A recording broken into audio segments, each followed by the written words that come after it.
The campfire crackled, casting eerie shadows that danced across the faces of the campers. We were deep in the heart of the New Mexico wilderness, miles away from civilization, and the night was settling in with an unsettling stillness. My husband's family and I had embarked on what was meant to be a fun-filled camping trip, but little did we know that this night would etch itself into our memories with sheer terror. Around us, the forest seemed to come alive with the sounds of chirping crickets and rustling leaves. Our campsite was nestled beside a small, remote lake, and we shared this desolate place with another group of 6 campers in the distance. As the stars began to twinkle overhead, we gathered around the fire, roasting marshmallows for s'mores and sharing stories, attempting to shake off the growing unease that had settled upon us like a heavy blanket.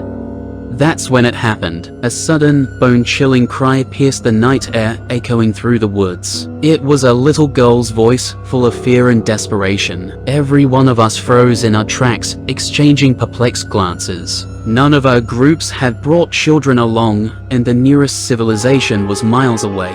We couldn't shake the feeling that something was terribly wrong. "We have to find her," my husband's sister whispered, her voice trembling.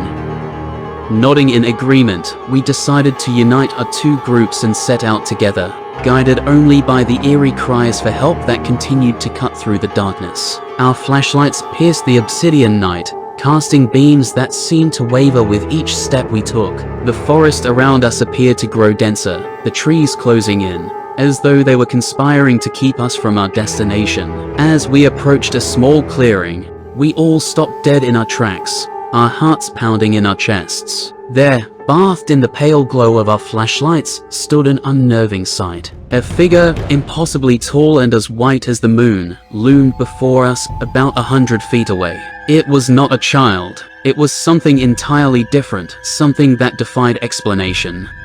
The creature was thin and elongated, its limbs appearing almost skeletal. It stood upright, swaying slightly as if dancing to a sinister tune only it could hear. Its skin seemed to radiate an unnatural, ghostly luminescence that sent shivers down our spines. We exchanged horrified glances, silently acknowledging the sheer impossibility of what we were witnessing. Summoning all our courage, we advanced toward the spectral figure, our hearts pounding louder with each step. But as we closed in, the entity began to retreat, moving gracefully backward into the shadowy depths of the forest. Panic set in as we realized that this creature was leading us deeper into the darkness, away from the safety of our campsite.